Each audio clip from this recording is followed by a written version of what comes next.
Open your eyes and come back. And I'm going to introduce you to a couple of my good friends. Here's Hank. Hi, Hank. Hello. Thank you for having me. Yeah, thank you for being here. And Karen Sully, so my two good buddies. So Karen, do you want to introduce yourself quick? Sure. I am Angie's tech person, and I'm Karen. I don't know what else you want me to say. And she does everything for us, and we wouldn't be on here if it weren't for Karen. And I got to say for Hank too, because Hank taught us a lot when we started with the pandemic. Welcome, Hank. Thank you so much for having me. And Karen just holds like an amazing space for possibility. So like we couldn't do the things that we do without people like Karen in our lives. That's for sure. Oh, thank you, guys. You're welcome. Yeah, thank you. So Hank is also known as the Sonic Shaman. He's a good friend of mine. We've known each other for a lot of years. We met because we were both graduates of Fellowships of the Spirit, Healing and Prophecy, right actually in Lilydale is their offices. So yeah. So Hank, tell them some more about you and your work and all the cool things you're doing these days. Oh yeah. So, my website's emergenceofbeing.com for the center. I'm located out of Cleveland, but we do a ton of things virtually. And Angie and I have always talked for years, like how we want to work together so much more. And then because of the pandemic, we actually kind of co-host each other a little bit. So that's been wonderful. But I also have tuning forks on my website if you like to have tools and things like that. I do a lot of content creation. I stream many times a week with different guests on. I have to have Angie on again. Yes. Because my big thing is give people the tools. Like if they don't feel called to work with me one-on-one, provide the tools that can provide the inspiration for them to come to their own awarenesses and things. Absolutely. And that's my biggest passion, is just to give the tools for change and people to find their unique voice in this world. For sure. I love that, Hank. Hank, talk about tuning forks. I didn't know you had those. I know what they are, but tell everybody, I love your sound concerts. Talk about that and what tuning forks are. Well, and this is a green screen. Otherwise, I would run back and grab a tuning fork to show you. But it's a fake background. Oh, but yeah, it's a green screen. Looks real. Yeah, it does look real. But let me see. There's really just a window behind me. Okay, who knew, right? Who knew? Yeah, but with tuning forks, it's like the App Store. There is a fork for that. No matter what's going on in your world, if there's an organ out of whack, there's a frequency for a healthy organ. If there's a chakra out of whack, there's a frequency for a healthy chakra. Meridian forks. I have 500 different forks in my office, and there are all little specialties that they all have. So no matter what's going on in your life, sound and vibration can be a huge contribution. And then I saw that Angie actually did a live or a hybrid sound concert. I was so excited to see you do that. Oh man, because I went and learned it. That's another thing, because we can do everything virtual. I took a course for a weekend and learned how to do it. So yeah. Yeah, and I'll just change my background for a second. This is like what one of my setups look like, with all the crystal bowls set around for people, like when in the Cleveland area. Yeah, he's got a couple more instruments than us, Ange. A few. Yeah, so he's got a few more. I have gong. You've got a gong too. Yeah, I have one gong. There's a lot of things on my wish list. There's a few other gongs I would like. There's this one thing called a water phone, which was developed for the movie industry to make like different sounds for different types of like whale songs, for example. You play with a violin bow. I have all kinds of stuff that I'll be adding to my repertoire as I go along. I forgot that we did that virtually, because that's one of the first things we did when the pandemic started. Is you did a virtual concert for Santosha for us. Yep. And I learned all kinds of stuff. Now I actually have a good microphone, and hopefully when we do that again, it will be a whole different experience. Just to show you, look at that thing that I got there. And it's like an instrumental microphone. It's like, but the problem that I found is that with the bowls, like when you start to play them, if it's a sustained frequency, the software for like StreamYard or Zoom, it thinks it's background noise and it just cuts it out. So like it's been a real tricky thing to get the sounds to really translate well over the internet, if you will. So I've made a lot of progress. We just use that same microphone, Hank, for ours. It's an awesome. We have the same microphone. I didn't even know. Yeah, that's the same one. Okay, that's awesome. Good. That's good. Yeah. Talk offline about if you had any clipping issues. I'm very curious, but we can talk. That's shop talk. We can talk about. Yeah, we're geeking out here. Yes. Yeah, Hank, for sure. Let's that's our next thing. We'll set up a date and have you do another one of your concerts. Oh yeah, that would be lots of fun. Yeah, you also do like ceremony. I remember that too. You came to Santosha, and I think you were here for a show. And do you remember we had that terrible windstorm? Oh, I do. And everybody told me don't drive home, and I'm like, I'm driving home, and then I was like, they were right. Spirit, I'm so sorry I didn't listen. And I ended up sleeping at a rest stop, and the wind was so bad it was like shimmying the van back and forth. And I'm just like, I should have just slept on the couch or something at your center and left in the morning. It was not a good idea to travel. I did offer, but you know what though, you had that because I remember before that because you said, well, I can't go home yet. Might as well do something. Let's have a ceremony. So you did. Yeah, we had 2 ceremonies, and that was the first time I was ever led to do, because I always blend Peruvian shamanism and sound healing. But that one night, it was like I did a Misa ceremony because the people who came we had a full house for the first one. We added a second one, and people came out in that windstorm. And I did a special thing called a Misa, where people would get up and they would come up one at a time and work with them individually for what they were working on. It was the first time Spirit ever guided me to do that in a public setting.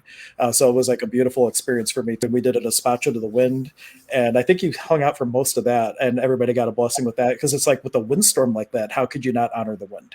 So we took that as a huge opportunity to ask for the wind's medicine and whisking away all the heaviness that might be preventing us from really healing and finding our unique voice. Yeah. Hey, someone's asking whereabouts in Cleveland you are. Yeah, I am on the west side of Cleveland in North Olmsted, really close. If you know the I-480 interstate, it's close to the Stearns Road exit. It's like maybe 3 minutes off the freeway. Okay. Yeah. And that's in your personal feed, Ange, so I'll watch that for you. Oh, I know. I forgot to make that public. I'll do that in a second. So, yeah. I know. Sorry, everybody. I'm going to make my stream public, and Karen's watching the comments too, so we'll make sure. We have to say hi to Peggy from San Diego, California. You're actually close, Peggy, to my sister lives in Temecula, which isn't too far away from there. And she said your weather was like 90 yesterday, so it's must be beautiful there. So, and hi, Maria, too. Nice to see you, too. It snowed here yesterday. I don't know if you got snow, but we got snow yesterday. Yeah, we had snow. Yeah, I know. I don't like it. I did a video with I did a video like talking on Instagram. I'm like, this is, spring is full of flowers and blooming. And then I'm like, and then Mother Nature says April Fools, and pan to the window with all the snow. And then it was like this video that went kind of viral. I'm like, really? The little joking things, but people love that, I guess, being authentic and just moving around. So that kind of did feel like April Fools, that's for sure. So Hey, Hank, all right. So I got to tell you, because I think I love that we were able to work together. I mean, that really is like, remember we talked about, my family always talked about the bless and the mess, about whenever anything happens, what's the blessing? And I feel like connecting with you and Karen and everything that we've done was one of the blessings for sure. And I remember we talked, and I don't know if you came on, I forgot what we did, but I want you to talk about that. Does it feel heavy or light? Because I tell people that all the time, and that's how I make my decisions. And I think it's helpful for anybody. So, yep. And this is a tool that is one of the oldest traditions, the Pakokuna tradition of the type of shamanism that I practice. And we call it Hucha and Sami. And then the idea is that neither is good or bad. In the oneality, it's only experience that you can label however you like. But based on where you're at, does it feel heavy to you or light to you? And so you could ask a question, hey, well, taking this class with Angie 5 years from now, does it feel heavy or light? And you can feel, if it's light, that it's going to create more possibility in your life. And if it's heavy, then maybe you would ask another question and find out what is going to create the possibility. But it's like your binary dialogue with the universe. And it's so, so important.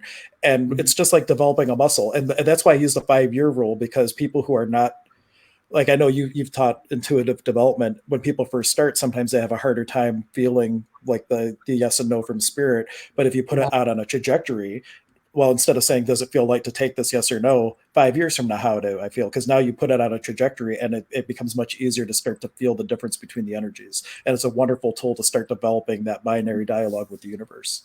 Love that. What is that again? I didn't remember that part, the 5 years. Yeah. And so it's just a tool where you can start, if you're already intuitive, just heavy and light, pendulum, yes, no, kinesiology, muscle testing, yes, no, whichever way you want to do it. But if you're really not, you haven't flexed that muscle a lot, and you're like, well, I don't know if this feels heavy or light, then you put it out on a trajectory. 5 years from now, if I buy my house in Westlake instead of North Olmsted, what feels lighter? And then always add in, or something else I haven't considered, because what if, it's not an A and B world, we have unlimited possibilities. So it's always like, what feels heavy, what feels light, or is there something that's even a greater possibility for me that I haven't considered? And so throw that in there as well, because there's always like something like we think we know, but we might not know. And then if you allow for that variable of the unknown, then you might unlock even more possibilities of what you can bring into your life. Love that. I never thought to say I learned something again today, that I can look at that 5-year trajectory, because that's really true. You can tell it, I think, like, since I've been using that when I'm trying to make a decision, and you do it, it's like, should I do this? And I feel like this, kind of, like more closed off, and you feel the heaviness. And then it's, well, should I do this? And you feel open and you feel lighter, it just feels better. I think it's a great way to make decisions. Yeah. Or if you're just looking for a yes, no, like when fellowships, when we were going through the training, I started to see like a speedometer in my mind, and I had a yes on one side and a no on the other, but the needle wouldn't always go 100%. So like as I was doing readings for people, I'm like, okay, well, they asked me, am I going to get a new job? And before I tell them anything, I see the meter and it's like 50%. And then I'm like, okay, if I told them this, what is it going to be? 80%. So like I started to use that as a gauge, because sometimes when you tell someone, yeah, you're about to get a new job, but if I tell you that, it just dropped to 0 because maybe you're not going to try. So like, it's like always having that variable component is important, because we're so dynamic and nothing's etched in stone, Yeah, absolutely. Yeah, because we have free will, and that's why, like, say, as a medium, you can project or you can predict the future based on the trajectory where they're going, but it's all based on choice. Right. And if they don't like the answer, then like, well, what energy could you be to make a choice that would create a different possibility? If we don't see, Mr. or Mrs. Right showing up in your life, well, what could you do? What energy could you be to create a change so the universe could bring that to you more freely? Love that. Love that. That reminds me of, remember when we did readings together? And I think, I did the reading and then you did the possibility part. Yeah, that worked out really, really well. We should do that again. I know. Why haven't we done that? I know we have to do that. Well, because we're both so busy, and then we'll message each other, and like a week later we respond to each other. And it's like, oh yeah, we should have like done that. Yeah, but Karen will keep us on track. Karen, help us like create another. Like what we did is we went on a live stream and we brought people on with us so that you would be on the video, and Angie would do the message work, and then I would use tools from Access Consciousness to do a clearing around things that would prevent certain things from showing up or prevent a healing from happening. And the combination was just really, really nice. It was awesome. So who would like that? Would you guys like if Hank and I came on, and Karen too, all three of us, we can come on and do that, because I thought that was awesome too. Yeah, we sort of did, like the three of us spent a lot of time, like when the pandemic all started, and we brainstormed and tried things and then moved on to other things, and we forgot. I forgot about that. Yeah. And you guys are having events coming up to keep you back on track. So that's right. We are. Yeah, we did finally connect. It was like I wrote him a message. A week later, he wrote back. A week later, I wrote back, and then we came up with some classes. Right, Hank? Yeah, well, that's what prompted like today's topic, because one of the things that I have Angie doing, like, because I can host her virtually, so she doesn't have to drive to Cleveland. Not that you wouldn't be welcome. Like, if whenever you can come to Cleveland, we can do a hybrid class. We can teach in person and we can stream it. But Angie's actually doing like a past life class. She's doing an intuition development class with me. She's going to do gallery readings, or I would say spirit inspirations. I like that better than gallery readings. Better too, because that's really what it is it's spirit inspirations, it's guidance. I always feel like guides, it's healing, Yeah, definitely. And anyway, it just has a different vibe to it, but she's doing all that through Emergence of Being, and we're looking forward to having you virtually as a facilitator. And that's what prompted today, is like, well, we should talk about past lives and kind of build up some energy around it. Oh, we sure should. Yeah, I love doing past life regression, and it's all like, to me, everything I do is about healing, right, Hank? I mean, and Karen too, same thing. That, and past life regression can really clear things up and be healing. Should I just talk about, like, do you want to ask me questions, or should I? Well, I'd like to set the framework. I like to tell people too that when it comes to past lives, that it's always about the now, like what's happening in this lifetime, but sometimes like we're so caught up with our life that we don't see things. And making a connection in a past life can bring more relevance to what's going on in this life with things where we might not have seen. I use it a lot of times where if you know the type of person that comes for a reading, but I call them fluff and buff readings, but they just want to hear how great things are. And they might have things that they need to work on, but if you try to bring that up, they're very resistant to it. But if you bring it up as a past life first, and then draw a parallel, and this is showing up in your life here, now all of a sudden they're willing to receive it. So past lives are a wonderful tool to connect dots, create a framework around an energy that you might not be willing to receive right off the bat. For sure. And it's because it all stays in our soul. So lifetime to lifetime, the things that happen, or maybe something that didn't get healed from the past, might still be, with you in your present. And here's why, I learned how to do past life regression. Okay. So I started doing readings. I think I was 17 or something. So that's a pretty long time ago. And so I started to go, I went to classes. I would always suggest that to anybody, if you want to learn anything with your intuition, or develop your intuition or mediumship skills or healing, take some classes. So I started taking classes, and I kind of I could do it in a natural way, but taking the classes gave me a lot of tools and confidence and what have you. But somehow, I would go and I would do all these readings, and I couldn't get past the fear. Right. And that's natural. Right, Hank? Do you feel scared when you do readings? Even now, there's always a little, I wouldn't call it scared though. I think it's more of excitement, but I might mislabel it as fear sometimes, but it's an excitement about it. But when I first started, especially, it was deer in the headlights. Every time I would get up to do a public message at Church of the Angels or one of the other places, it was before I even got up, I was already thinking, okay, I'm going to them and them and them, and these are the message, and I would have it all there. But Spirit threw me a curveball. I got up, I went to the first person I come to, they're like, no. And then I had to go to someone I hadn't planned on going to. And that was Spirit was giving, making me get out of my comfort zone and make me expand as a reader. It was wasn't comfortable at the time, but I'm very glad Spirit pulled that fast. Pretty interesting how Spirit does that. Pretty funny. What happened to me the first time I went to Lilydale and did the stump? I thought, I know what I'll do. I'll sit off to the side there, and I'll get the message ahead of time. So when I go up there, I'll have something to say, right? So I sat there, and I picked out a person. I got a message, and I thought, okay, I'll be okay when I get up there. I get up there, and I go to look, and the person was gone. So I'm like, uh-oh, now I have to actually give a message. But really, don't you think when you get up and you do public work at that stump, especially, it's right. The energy's so strong, you can just do it, right? Yeah. And even I've also learned that even if you give a message that isn't received, how many times have you given a message, a person can't take it, 2 weeks later, a month later, they were talking to a friend, said what they received, and it made sense to the friend. And all of a sudden, all the dots are connected of why that came through and why it was relevant, even though in the moment the person couldn't take it, or they had spirit amnesia, or whatever the case is. For sure. That happened. Yeah. Yep. I've had that happen. It was so obvious to my friend sitting next to me, and I was like, I don't understand that at all. And she's like, Annie, she just passed. She's throwing you rainbows. I was like, oh yeah. Yeah. It's always pretty fun. Like you say, that was sitting with a friend. I love giving messages when somebody's sitting next to a friend, because sometimes the person you're reading for is saying, I'm not sure. And the friend's going, I just had this, I did readings for two sisters together. And the one sister said, I'm not sure. And the other one went, that's what do you mean you don't know? That's 100% right. Or they start laughing, so yeah. So anyway, so back to why I did that. See, I actually was very scared when I was doing readings, and it wasn't just the excitement. I was so afraid that I almost really got physically ill before every time I did a reading, and it didn't make any sense. I was thinking about quitting, but I felt so much like I loved doing readings and I loved helping people, and I felt like it's what I belonged doing, but I couldn't get past the fear. It was almost it was bad. And so Elaine Thomas, who's our teacher at Fellowship, said, you need to get a past life regression. You need to go see Richard Sutphin, and you need to get a past life regression.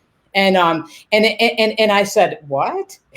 why? That doesn't make any sense. Help me get past this fear. That's what I need to do.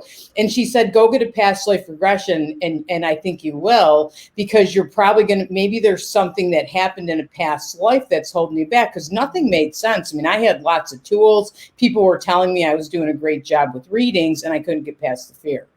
So I said, okay, I'll try anything. So I went and I had a past life regression done, and I ended up where I was in the Salem witch trials, and then I had another one, and I was in something else. And so, my reading experiences and using my intuition, like back in those lives, wasn't good.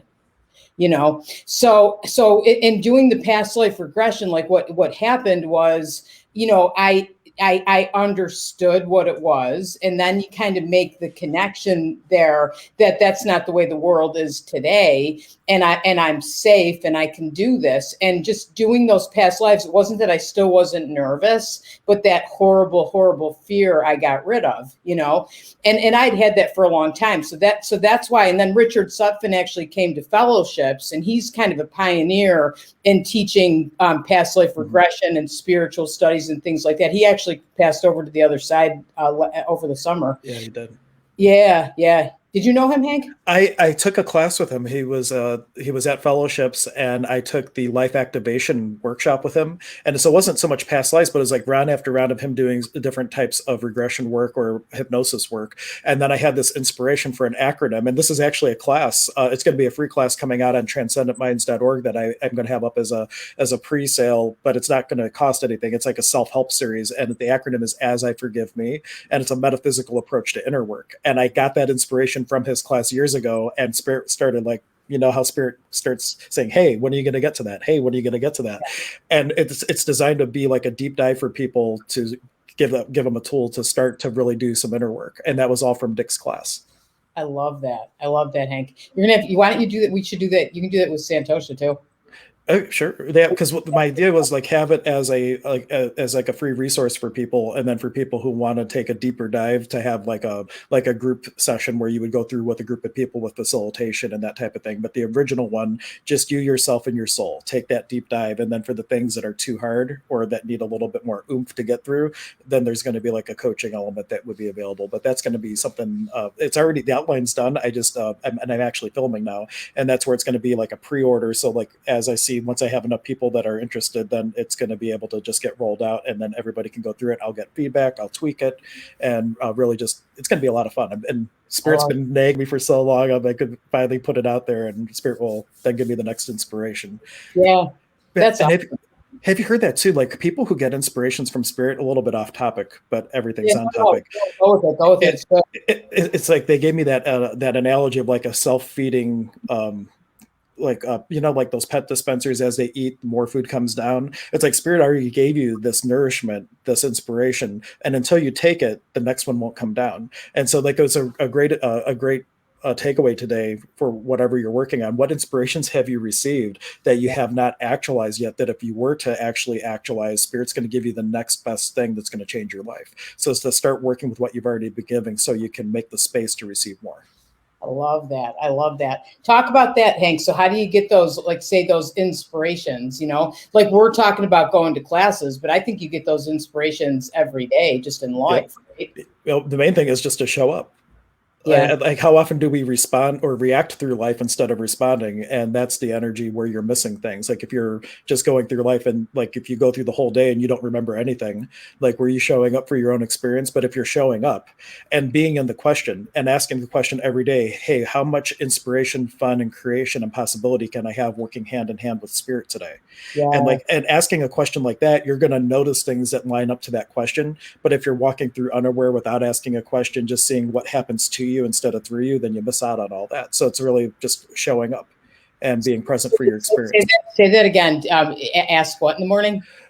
So the question could be like, I'll give a more full one. Okay, so what energy, space, consciousness, and choice could your body, being and beyond be to walk hand in hand with the Spirit of the universe, all your teammates and guides with total ease to create the greatest possibility for the grandest vision you ever had about yourself?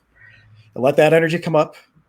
And everything that doesn't allow that, destroy and uncreate it. Right and wrong, good and bad, pot and pock, all nine shorts, boys and beyonds. And that's an example of a clearing. You asked a question to build up the energy around what it would be for you to step into that possibility. And once you have that, the next question is, where am I not allowing that?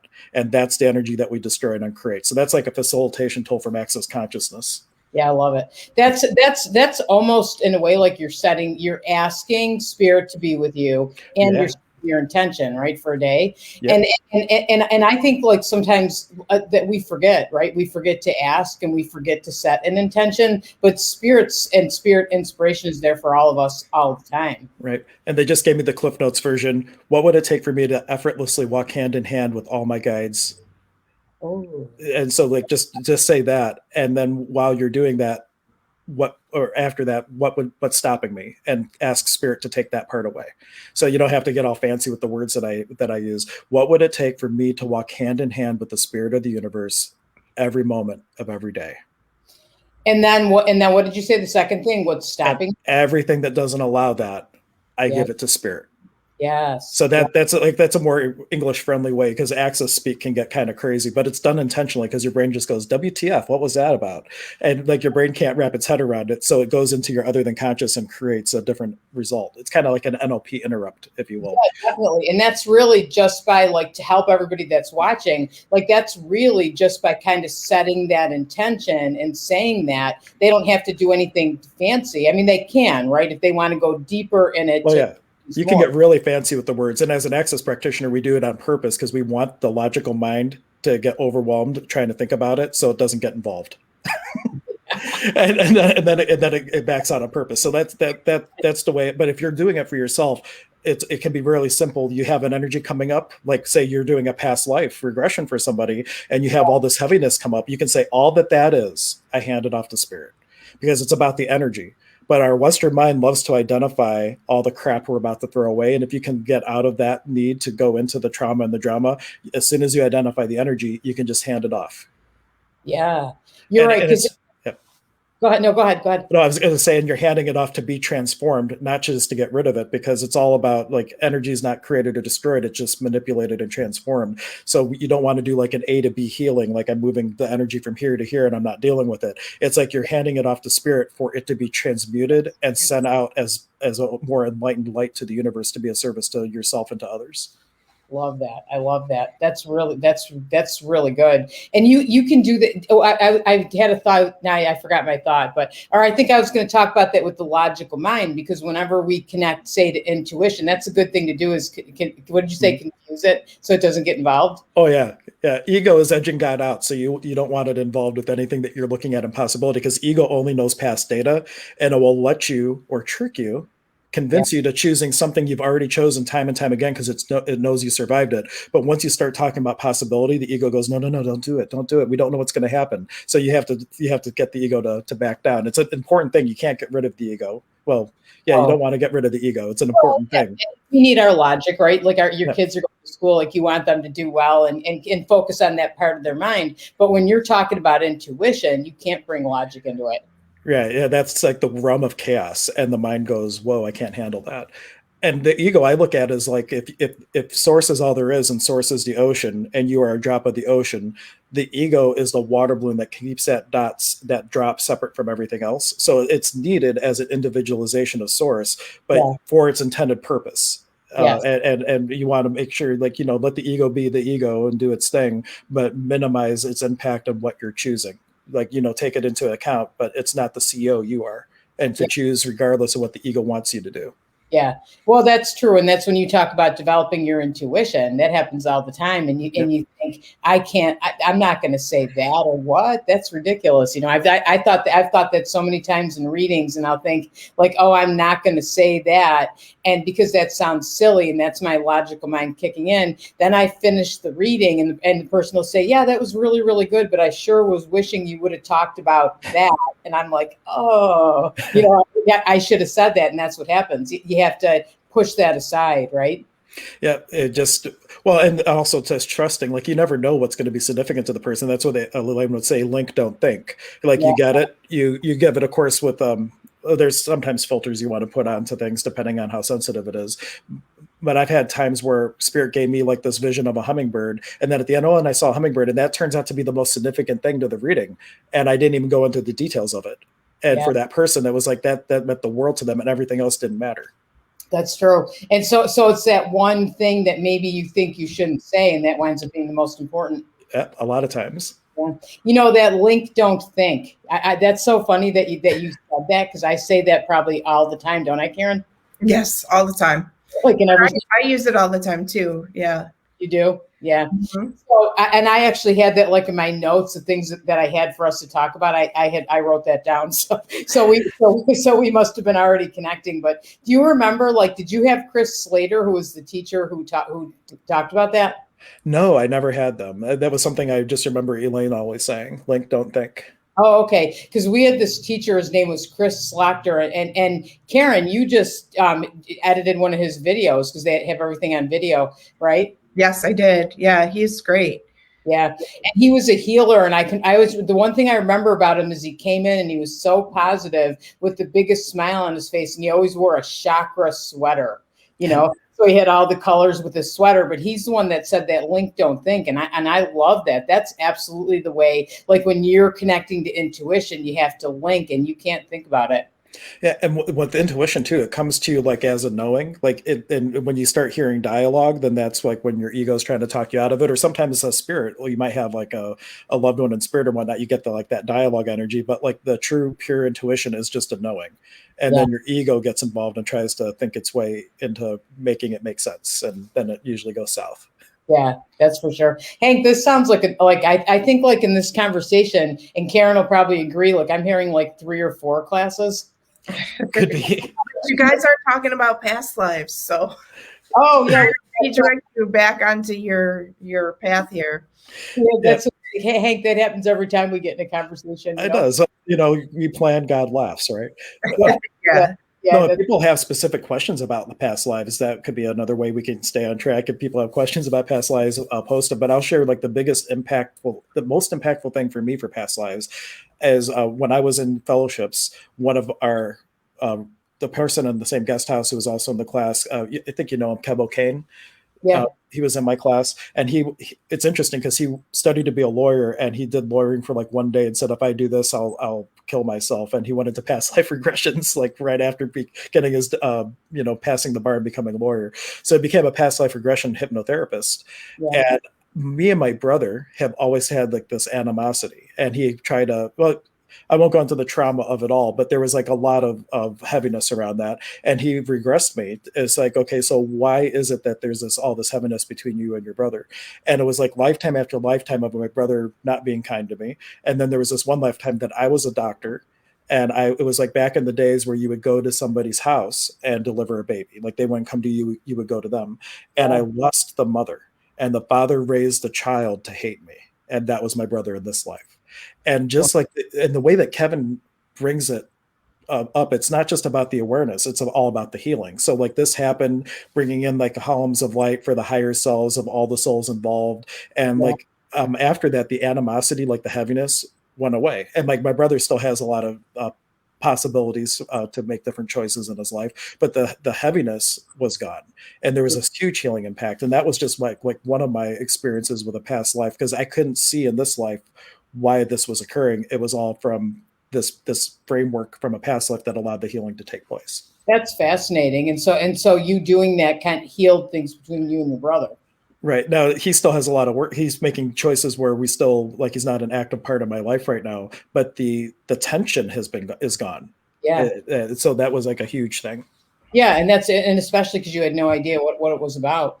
I'll tell. This is a story because I think sometimes like you get a past life too because you feel a sense of deja vu when that happens. Mm-hmm. And I remember I had to take I was helping Elaine Thomas with an intuitive class in Lilydale, and my granddaughter was up visiting, my 12-year-old granddaughter, and she went to the class, you know, and that was, I didn't know how she was going to take that, but we all have natural intuitive ability, so it was really good for her, and meditating and all that was good too.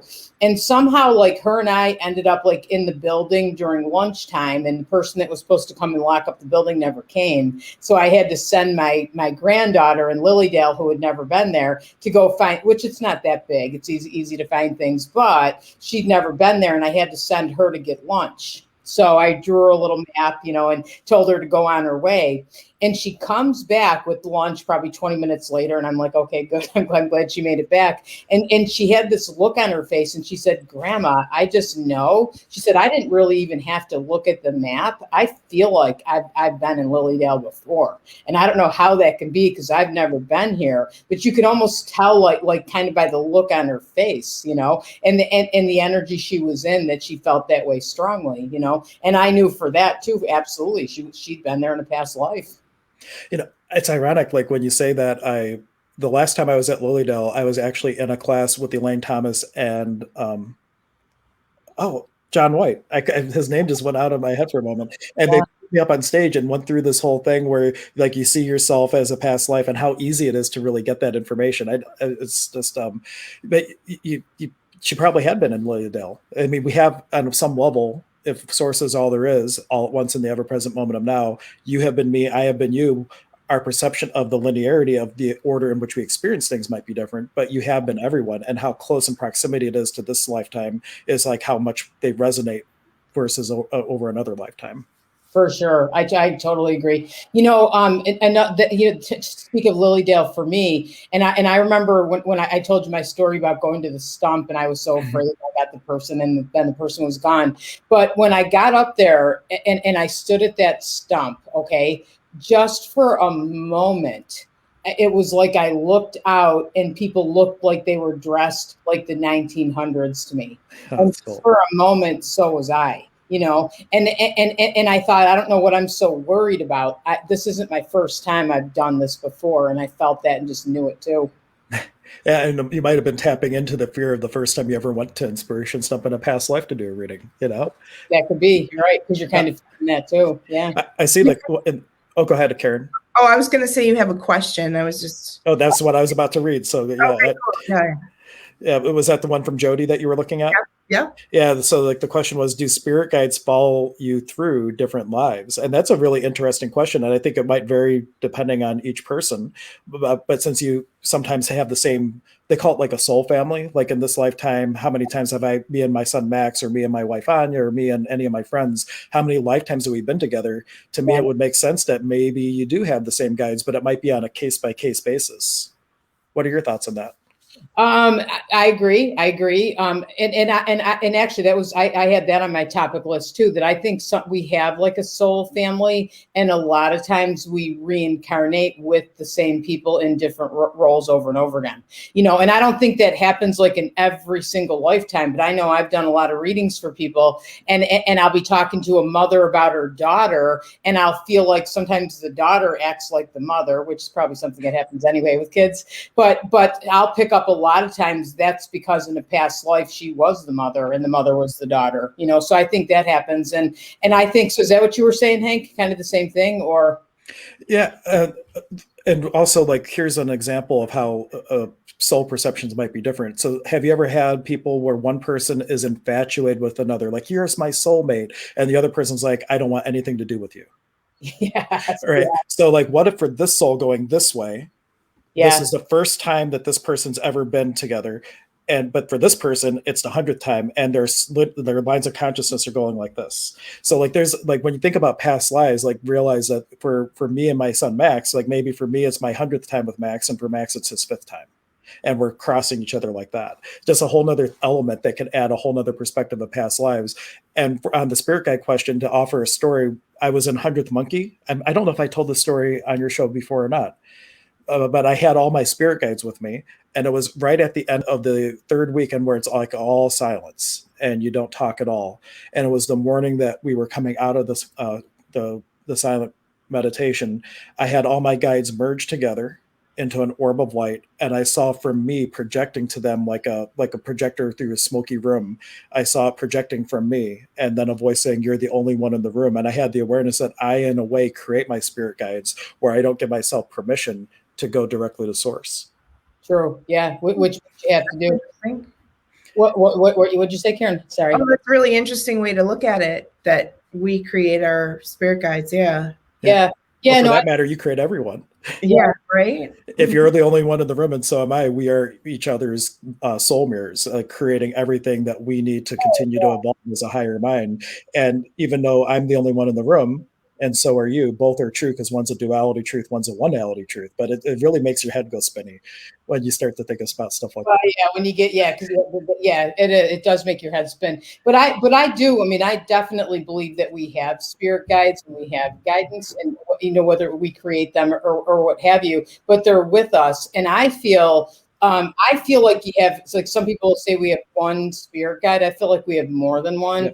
I feel different ones come in depending on what we're doing in our lives. Like, if you're going to school, you'll have a guide that'll come in to help you with that, like whatever it is that you're doing, that they're there. But I always feel like you have one main one. And I've had experiences for me that I felt like that same main guide has been with me in more than one life. You too? Yeah, definitely. And I know in spiritualism, you might correct my terminology, they have the belief that there's a spirit band, and it's like 7 spirit people that you have from birth, and then other ones come and go, and you have like a gatekeeper, which would be like the spirit guide that prevents you from getting to something coming in that you're not ready for, an alchemist, a master teacher. I forget. I actually learned that at Lilydale in one of the classes they had. It was a really interesting concept, but each one has its own like little flavor of what their focus is. Yeah, absolutely. Which I love. That sounds like another class we need to have. Yeah, spirit band. And the interesting thing is, in the shamanic tradition that I practice, the Qatar tradition of cross-cultural shamanism, there's also 7 guides, and they call it the Yanapek. And the first 3 are animals, and then there's like there's other ones that are people, and each one, just like the spiritualism one, has like a different flavor of energy of what they're good for. And it's like, well, isn't it interesting that they also have 7? So oftentimes when you see correlations like that, there's like a truth to it. Very interesting. I know. I love it too. And sometimes even like your guides are people, loved ones that have crossed over. Like I have like my grandparents who are on the other side, and my mother comes in. I'll do readings, and sometimes my stepfather will come in because he was a coach for baseball. And if I'm doing a reading for somebody and they're talking about something with their son who plays sports, my stepfather will come in and give advice. So yeah, it's fascinating. So, okay. So, do we have more, any more, Karen? Yeah, there's one more question. To take classes, do we need to know whom our spirit guides are first? No, not at all. Not at all. No, not at all. And as like, I will guide you, like in the past life regression we're doing, I'm going to take you through 1, maybe 2 lives. It's probably going to be 2. And then I'm actually going to take you into connection with your spirit guide. So we're going to do that. We should probably talk about that, Hank, because we only have like 5 minutes left. Oh yeah. Yeah. You're on the clock too with the Blog Talk Radio. So we have to be mindful of that. Correct. Yeah, so why don't you, because I've already sat through it a couple times with you doing the past life regressions, and you already kind of gave an overview, but what's the greatest takeaway people have, like when they start working with past lives? Like I had my huge experience with the lightness from my brother. What would you say the greatest benefit is of really diving into the past lives, and what lightness and possibility can it create for people who choose to take the class? I think exactly what you're talking about, that you can heal things between yourself and somebody else. You can get rid of blocks, like get to a core issue, maybe about why haven't I been able to create the perfect relationship in my life, or why do I seem to, whatever I do, I never seem to be able to create abundance. It can help you with things like that. And it's also, I want to say this too, it's curiosity. I have a lot of people that come for past life regression because they have felt a sense of deja vu, or they feel like they met somebody that they knew before. So sometimes it's just for curiosity as well. Oh yeah, it's always fun to see like what might have happened, or you might get an inspiration. That's another one that I didn't think about, like an inspiration of something you might have done in a past life that's an asset that you haven't even looked at now, that if you were, it would be something that could come very easily to you, like being a reader, for example.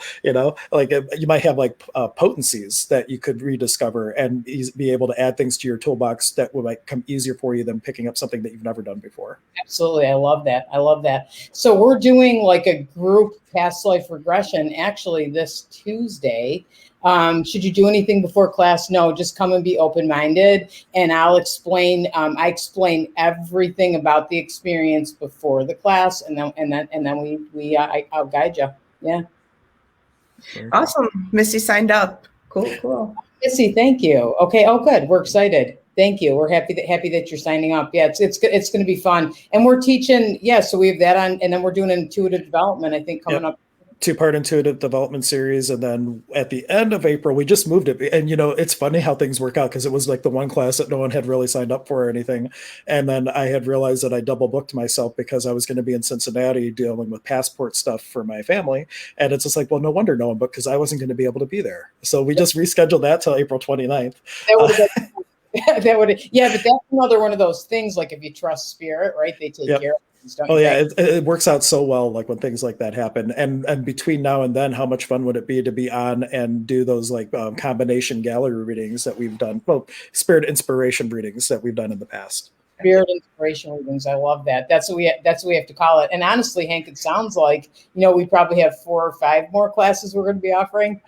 Oh, we talked about doing like a whole like healing and reading, like, because I'm an intuitive as well, but Angie definitely has like the spirit communication down on a whole nother level. I'm more on the healing side. And what would happen if we came together and did like a joint class, intuition and healing, and just like really offer something that really combines our talents. Yeah, we're absolutely doing that. So we have to, we have this recorded now. So we'll have it, that we'll remember like all these ideas we're throwing around. And Karen always remembers anyway, right, Karen?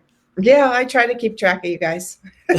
Oh, it's very good. Yeah, she messaged me the other day. She's like, "Did you realize that this date's wrong?" I'm like, "Oh, no, I didn't." Thank you so much for catching that, because we kind of get spacey sometimes, and as well intentioned as we are to keep on track of things, like it sometimes it doesn't happen.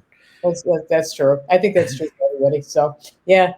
Well, thank you, Hank. Thank you so much for coming on today. I loved having you. It was a great conversation. Yeah, I have to have you on my stream in the near future as well. We got the Emergence of Being and the Sonic Shaman. Well, if you just go to emergenceofbeing.com, there's a live stream tab, and there's all the different channels that I produce content on. I have to have you back. I have a whole guest list, but just when Angie's been on my streams in the past, so you can go binge watch when we've worked together. Yes, absolutely, yeah. And we'll post all the links, like in all the different streams, so they can go on your website too. Cool. And Karen, thank you so much, Karen, because without Karen, we wouldn't be here at all. And I think and I thank all of you so much for joining us this afternoon. I appreciate that you take time out of your lunch break or whatever to watch us. Seconds. Oh, Okay. That's the blog Talk Radio. That was coming. And so remember, we will be here next Friday at noon. Once again, I look forward to seeing you. Thank you, everybody. Thank you, everyone. Thank you.